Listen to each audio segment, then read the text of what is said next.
Hello, my name is Ivan Frangi and welcome to My View. This episode I'm going to have a look at the 3R's of marketing and why they've been revised. Well, the reason is that this week two stats got my attention. The first was from advertising powerhouse Saatchi & Saatchi, and they reported that their revenue growth in 2012-13 came from their CRM and digital channels rather than the traditional above-the-line advertising for which they become famous. And the second stat is that click-through rates on digital ads are averaging as low as 0.15%. Now, those of you that have been keeping an eye on this space will know that this is hardly hot news. What you also realise is that it may not be hot news, but it does have a hot impact. And businesses that understanding what's happening here will prosper, and those that don't, sadly, I think will perish.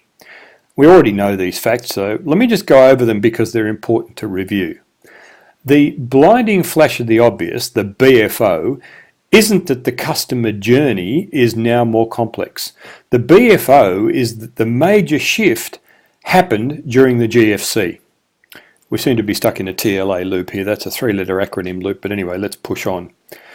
The GFC forced, or it'd probably be better said, facilitated, the shift for us all to more clearly understand value before purchases were made. And that meant going off to the internet rather than off to the store. And you and I now engage in looking at products and services and brands over the net over a few days to a few months. And what we do is we're looking at the options and choices before we go anywhere near a selection. So how does that work? Well, the path to purchase has been much more of a linear line, a straight line from idea to desire to store visit to purchase. And that's been going on for ages. So again, now what we're doing is we're having a look at value more than we're having a look at anything else. We also know one other thing.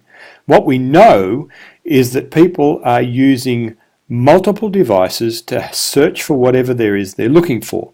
And we know that 77% of people, for example, use a TV, a phone, a tablet, or all of them all at once to research and buy products. And we don't start with the retailer or the brand.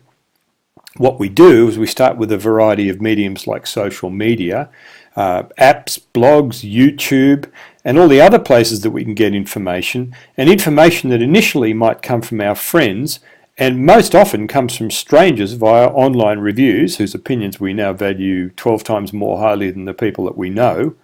And so the impact of all of this information hitting us and multiple media has meant that we've changed the way that we're doing business. Now, if we picked 18 to 34-year-olds, which is a big market segment, 68% of them were at least somewhat likely to make a purchase after seeing friends post about a product or service on some website or some social media place.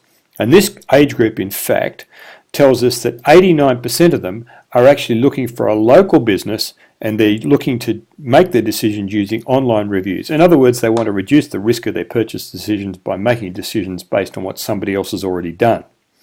And that's why Saatchi & Saatchi are experiencing a shift in revenue growth. Below the line is now on the money. And below the line advertising started as direct marketing and then grew to a multi-channel information push before it evolved into what it is now, which is a mainstream social media platform. So what do business owners do to be effective in this new and fairly challenging landscape? Well, here's what the people with the big bucks are doing. And the first one is this. You need to become more visible where people are looking. And when I say visible, that's two parts. Smart marketers in 2013 increased their video spend by 65%. That's an enormous jump. Now, they spread the message to the big gorilla, YouTube, and of course its parent company, Google. Then they went to Vimeo and the other social media platforms that really take all the attention. So that's the first thing. What's the second thing you need to do? You need to get online reviews, and you must allow customers to tell you about your products and services, and you must let them tell you directly. Because if you're smart, you'll give them a way of communicating with you rather than allowing them to run rampant on the internet. And this is also in two parts. In the UK, it's reported that 94% of Brits won't buy from you if you've had a negative review. Now that's followed by an unless. Unless you've been seen to effectively respond to the problems that are creating the negative reviews and address them in some way. And when you do that, your credibility actually goes up because people see you as somebody who cares rather than just somebody who's just out there to take money. And it's the new 3R's of marketing, which is where we started this. And the 3R's of marketing that are new are respond to reviews and you will enhance your reputation. It's as simple as that. When you respond to reviews, you enhance your reputation. And the stat is that around 15% of potential customers are more likely to do business with you if you successfully resolved the identified issues. In fact, 9% will do business with you, they're more likely to do business with you, even if you didn't resolve the issue, but you did address it in some way. Now here's the challenge. Lots of business owners I speak to are worried about negative reviews. And let's make two comments about those. They can actually be positive if you respond to them and offer some kind of resolution. So we've already covered that. Probably the more important thing is they're only negative if they're not balanced out by positive reviews. If you added this to the work of Fred Reichheld, who came up with the whole thing about Net Promoter Score, what you need to do is you need to have a positive Net Promoter Score online with your reviews. Now what that means is that lots more people have to be saying good things about you than bad things about you. And you really can't ignore the numbers that are being proffered at the moment. And you can see on screen that in 2011, 12 and 13, the numbers of people who are using positive reviews to make a business decision based on trust is increasing as time goes by. Now, how can TrackBack help you? Well, what we do at TrackBack is we'll automate your ability to get positive online reviews directly from your customers so you don't have to go let them run rampant on the internet and so that you lose control of what's happening. And TrackBack has its own 3R's. So what we do is we gather the reviews, we broadcast the positive, authentic reviews to the important places on the internet when your customers are likely to be looking to find you. Well, TrackBack has its own 3R's, and as I've said, the first one is we get your reviews. And we help you become visible.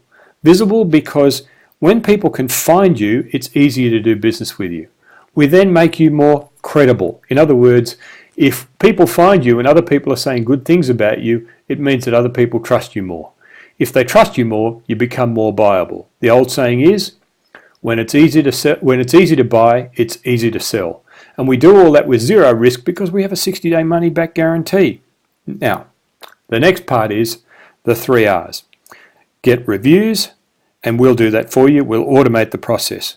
We'll also get repeat business, because who better to have you doing business with than the people that are already paying you and trust you? It's kind of old school, but that's actually new school these days.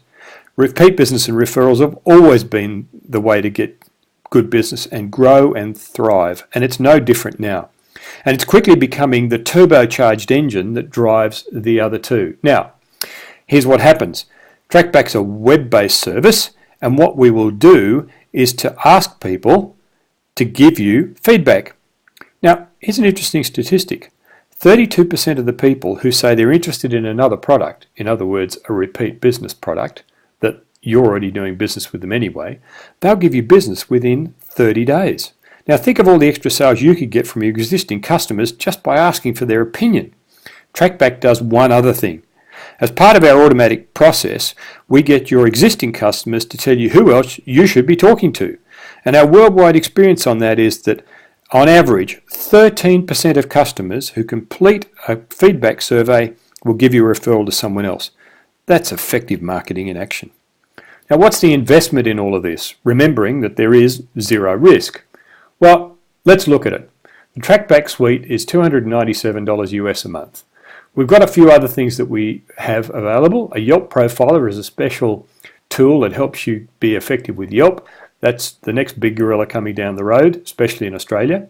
The Lead Me, we talked about getting leads from existing customers. Refer Me, getting referrals from existing customers, and being able to publish those reviews on your own website. All of that would normally cost you $886, but of course, we package it all up. So, if you want to do business, we'll also throw in the $249 one-time setup fee. So for $297 US, what we'll do, and that's just the per monthly amount, what we'll do is we'll set up everything, get it all automated, and get it happening for you. Well, that's it. To get your customers selling for you by installing the TrackBack review system, repeat business system, and the referral machine in your business, all you have to do is one of these two things. Call Dave, and there's his number, or send him an email, dave@trackback.com.au. So, want it automated? Want to get reviews? Want to make sure that you're more buyable because you're visible and credible? Just make one of those two choices. It's really easy. Thanks for listening. Ivan Frangi, My View, signing off.